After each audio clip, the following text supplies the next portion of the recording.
Welcome and thank you for joining. I'm Christopher Seidl, joined today by John Marconi from embedUR.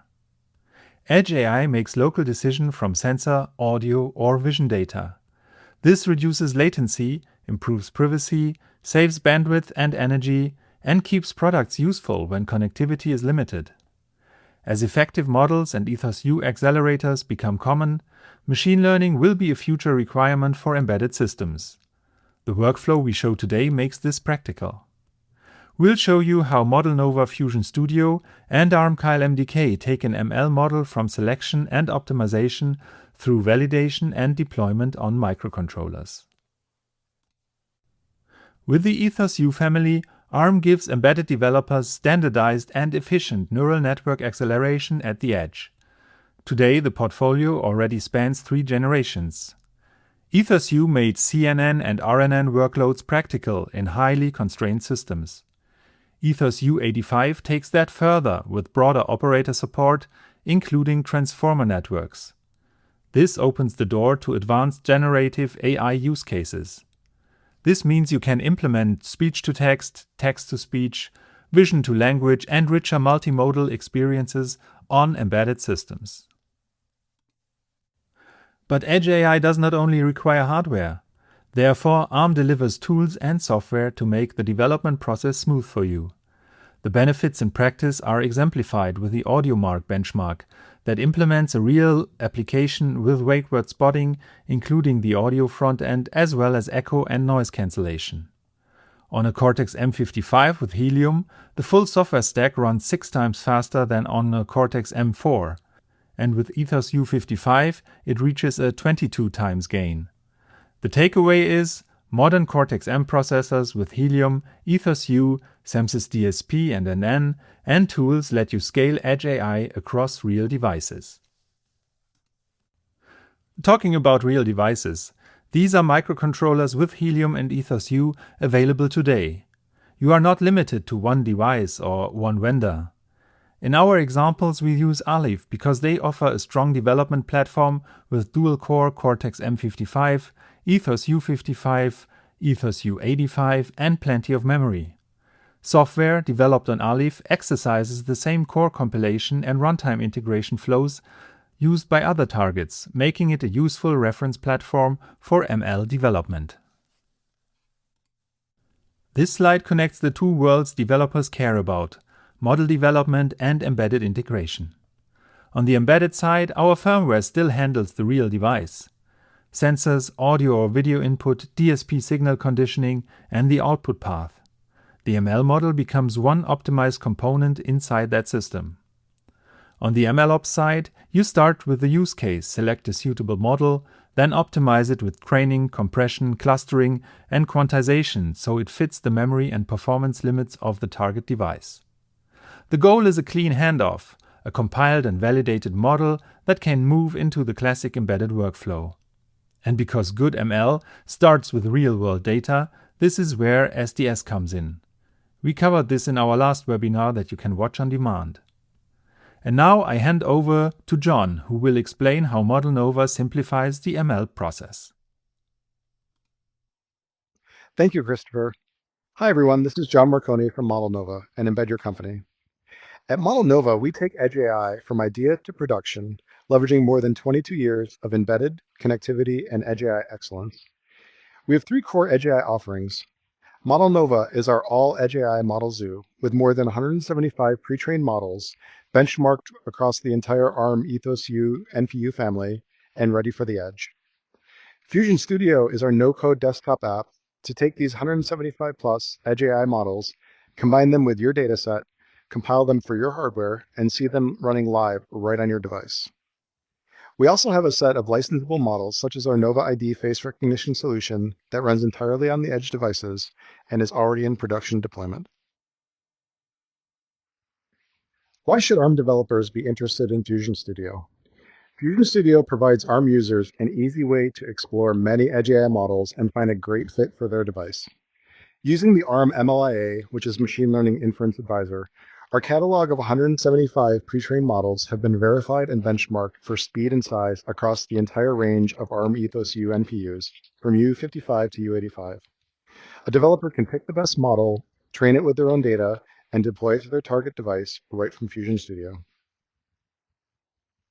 Earlier in this webinar, Christopher showed how the ML development flow works in the ARM ecosystem. We've taken this slide and show how Fusion Studio fits into the MLOps pipeline, as well as how it fits into the ARM firmware runtime. On the top of the slide is the classic embedded development, created with Arm's Keil MDK and CMSIS. Fusion Studio adds a few boxes here: the pre-processing, taking the sensor data and converting it into the format needed for the model inference, running the model whether it's ExecuTorch or TF Lite, and post-processing, taking the model outputs and making sense of what they mean in the real world. And we've put these layers into the runtime to create a seamless no-code deployment of your model right into your device. Using Arm's SDS v3 CMSIS package, Fusion Studio is able to capture live sensor data such as camera images, audio snippets, and time series sensor data right from the sensor and into Fusion Studio platform. We also use SDS v3 to capture the model's inference results, whether it's image classification confidence scores, object detection bounding boxes, or keywords spotted, giving developers a simple way to validate the end-to-end ML runtime on their hardware. In the live inference view, you can see the sensor data right alongside the inference results to see how they compare and how they work in the real world. On the MLOps side, Fusion Studio provides no-code mechanisms to search for the best model, import data, and capture data from device sensors using SDS. You can also annotate the data and build the model ready to go for the target device. In this process, Fusion Studio also runs MLIA benchmarking from Arm on the model, which provides results for both ExecuTorch and Vela models that are specifically targeted to the EthosU NPU that is on your target platform, whether that be U55, U65, or U85, and the specific version used on that hardware. In this slide, we show how Fusion Studio Workspace and a local Keil MDK workspace can be integrated to easily build edge AI solutions ready for ARM FEPs or other ARM hardware targets, such as the Aleph E7 and Aleph E8 app kits. We'll cover this during the demo, but you can refer to this slide when you build your own Fusion Studio project.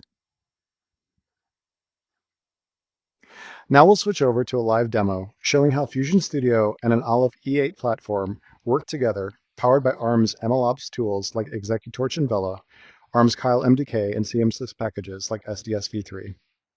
This will demonstrate how our no-code platform can be combined with classic embedded development to make an easy-to-create and deploy solution targeted for your hardware. Here we're starting at the Fusion Studio homepage. We'll go and add some devices. Let's start by adding an Aleph E8 platform. We'll give it a name, and then we'll connect up to the serial port that the device is connected to. We'll set it as a deployment target so that we can easily deploy the models once they're built.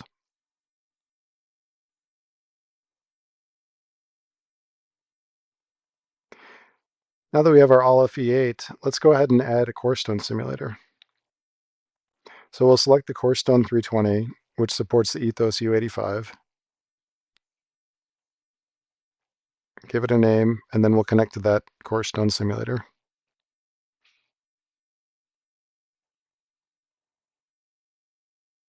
At this point, our devices are ready, and we can get back to creating models. So let's go ahead and create a starter pack workspace. We'll select User Starter Pack, and then we'll pick the Rock, Paper, Scissors starter pack. We'll give our starter pack a name. And we have two options. We can either have a version of the firmware that's compiled up in the cloud, or we can connect to a local workspace. In our case, we have an Aleph E85 workspace ready to go that we've created from the VS Code through a GitHub checkout. So we'll select that and connect it to our Fusion Studio workspace. Once we click Create, the datasets, models, and everything that you need to deploy will be downloaded to the system and be ready to go once the workspace is completed.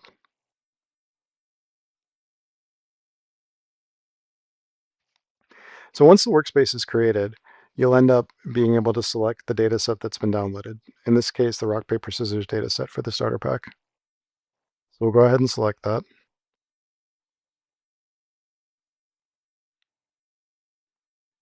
In here, you'll find the images used for image classification, as well as the annotations on each image. So you can see that this image has a paper classification. If we scroll down, or if we choose different labeled data sets, images, we can see how they're labeled. By doing this, it gives you an easy way to browse as well as to update the data set as your needs require. Next, we'll go on to a model selection. In here, we can see previously benchmarked models. In terms of the starter packs, it always comes with a model that's been pre-trained. In this case, it's this SqueezeNet classification model. But you can see the other models that are also available on the system. And since we have an Aleph E8 selected, it shows you all of the models that are compatible with that platform. Some models are compatible but not yet ported, so that'll be coming in the following quarters. So now that we've selected a model, we can go to the training page. In the training page, it'll show you if your hardware is capable of CUDA GPU training or Mac MPS training. It'll also list out all of the experiments that have been created for that model. In this case, since this is a starter pack, there's already an experiment ready to go, and this model has been pre-trained on the data set that it was downloaded with. Below the training information, once you've selected an experiment, you'll also get various metrics on the accuracy and how well the model performed as the epochs were being trained. Once you've trained a model and you have an experiment, the MLIA Arm benchmarking will automatically pop up. So if you see here, this is actually sending the model to a local system, MLIA system, that's doing the calculations. And here you can see the benchmarks for the SqueezeNet model. It runs about 330 frames per second, has about 3 millisecond latency, and you can see the memory usage requirements over on the side there. So it's about a meg of memory and about 0.38 megs of SRAM. So now let's move on to the validation of the model.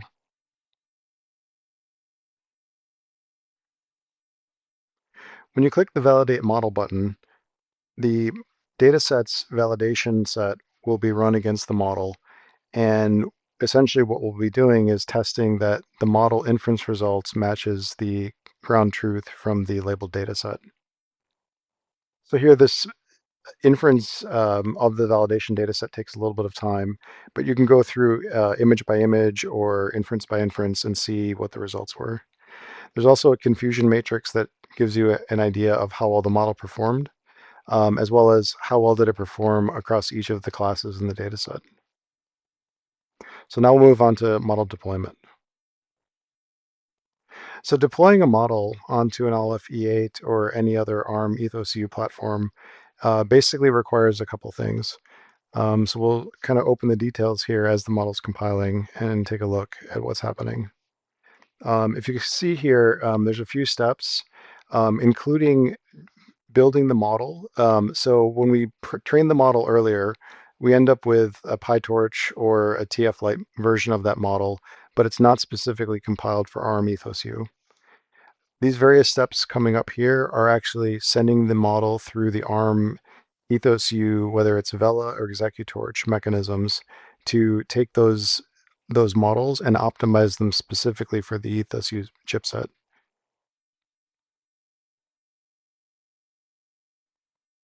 So that model compilation is happening now. And then once the model has been compiled, we take the assets from that compiled model and we build them into a firmware image. So if you're doing a cloud compiled firmware image, the model asset will be sent up to the cloud, and a Docker containerized version of the build will be performed in the cloud, and the firmware image will be sent back. If you're doing a local compile with a locally connected workspace, that compile will be done locally on your PC or on your Mac. And here it's finishing up generating the binaries.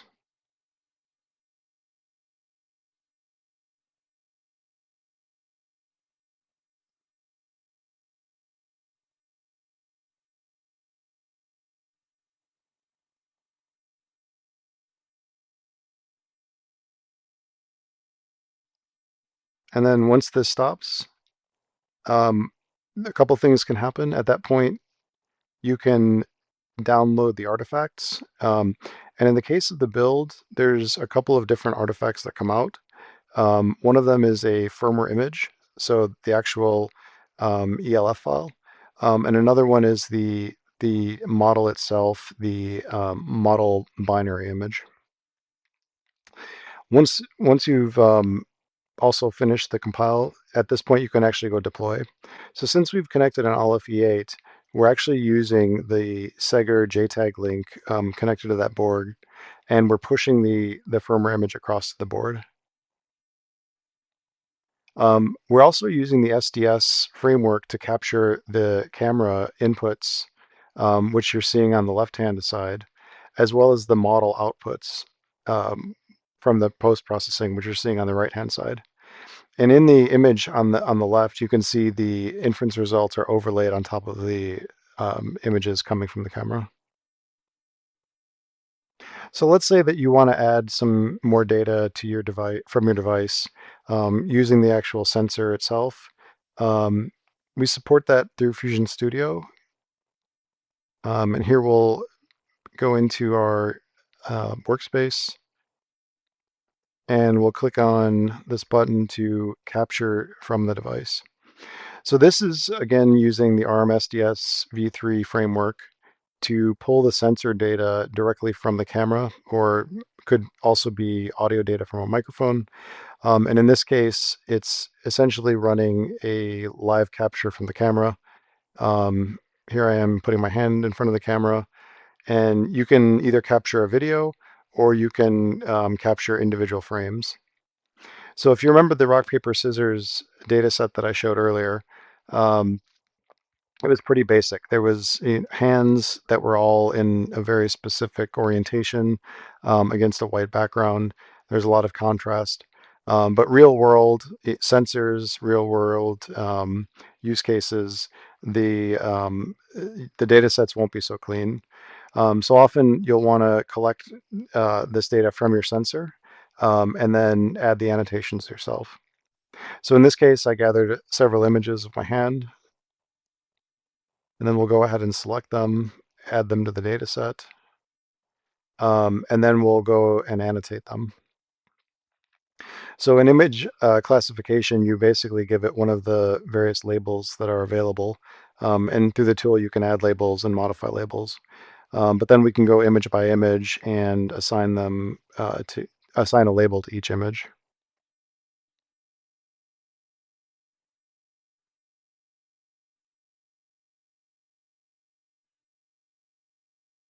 There we've assigned all the images, and at that point we save the annotated images back into the data set, and we'll scroll to the bottom and we'll see that all of our new images are part of the data set.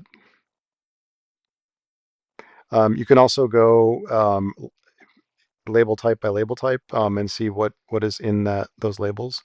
If we scroll through it, we would see the paper images that we had added.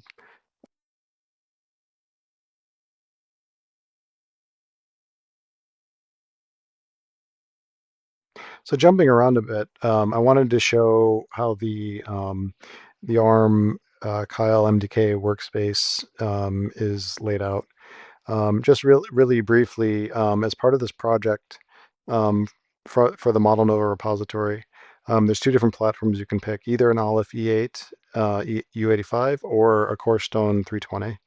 And based on your build setting here, Fusion Studio will learn which platform this build is capable of, and will build for that platform when you go to deploy and build the images.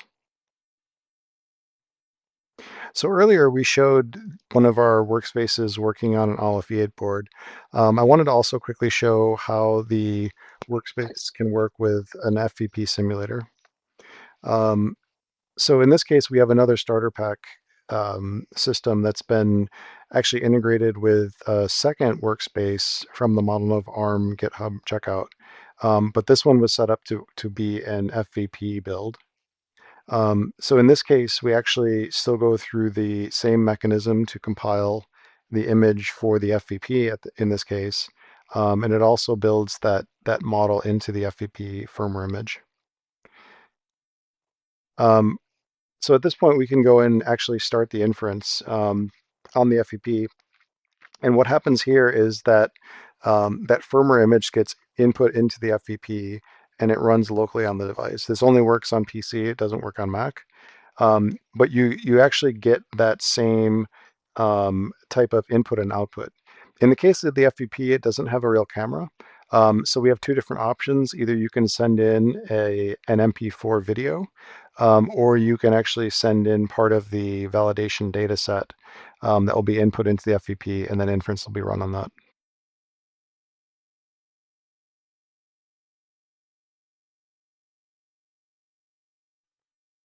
For the final part of the demo, what I want to show is a different model type running. So we'll start off with a person detection starter pack. So same thing, we'll go ahead and create our workspace. This time we'll set it up to be cloud compiled.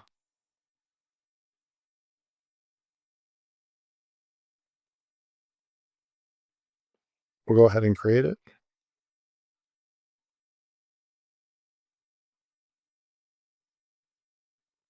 And once again, we have our data set already ready to go. You can see the annotated data images here. In this case, there's 20,000 plus images, so it's quite a lot. We'll then go and pick a model. In this case, it's the fastest DET object detection model, which has been pre-trained with this person dataset. And here we have our experiment that's already been built.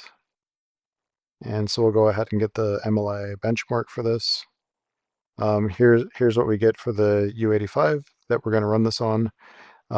We have a 363 frames per second, so it's quite fast.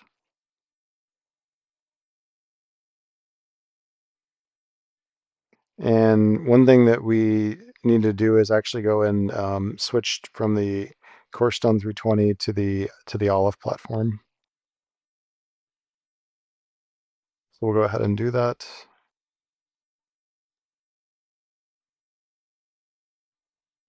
And then once we've switched to Olive, we'll go ahead and compile the model for the Olive platform.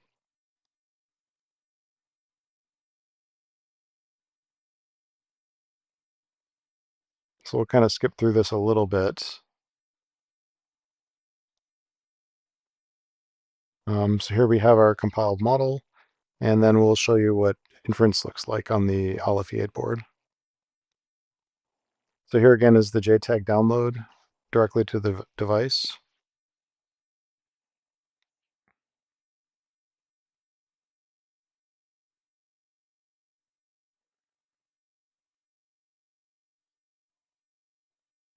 And now the inference has started. The camera inputs are coming. They'll show up on the left in just a second. And essentially, this is showing that there's 0 people detected until I come into the frame. And it shows the object detection, the bounding boxes, as well as the confidence score, as well as the count of people that are in the image.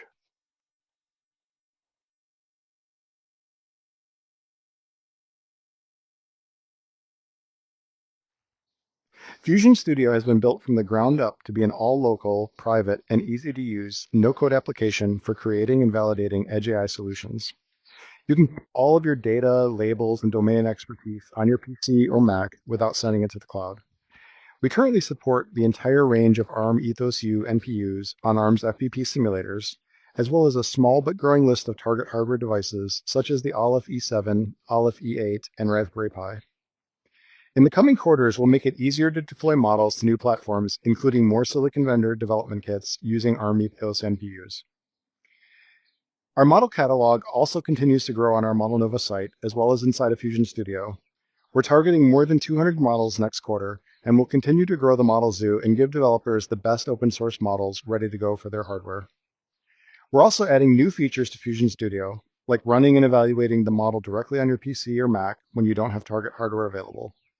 Another new feature coming soon is an intent-based pipeline creation mechanism that can map many common phrases into actions, such as make it cooler in here, turn the fan up, AC off, and then it will take the action that's appropriate to that command, all on the edge using inexpensive MCUs as well as devices with AI acceleration like Arm MLIA. Finally, we'll be adding support for GPU server offload to bring larger models to the edge while still remaining local and private. Our Fusion Studio beta is open to all users. Anybody watching this webinar can feel free to click the QR code and come and sign up and download a copy and try it out. We'd love to hear your feedback and what you're excited to build with Fusion Studio. Thank you, John, for your explanations and your demo. Before we close the webinar, here's a couple of useful links to get you started. The rock, paper, scissors example is available on GitHub and can be used on real hardware and our simulation models. If you want to try it on real hardware, check out the stock of the Arleaf AppKit E8 with your favorite distributor. This webinar is a part of a larger series. If you have missed the previous webinars, you can review them under this link. In next week's webinar, we will introduce the great work that Microchip have done with SEMSys support for their large amount of Cortex-M-based devices. Thank you for joining us today. We're now happy to take your questions. Please feel free to ask anything about Keil Studio, ModelNova, or any of the tools and workflows we demonstrated. If we run out of time, you're welcome to follow up with us afterwards, and we'll be glad to continue the discussion.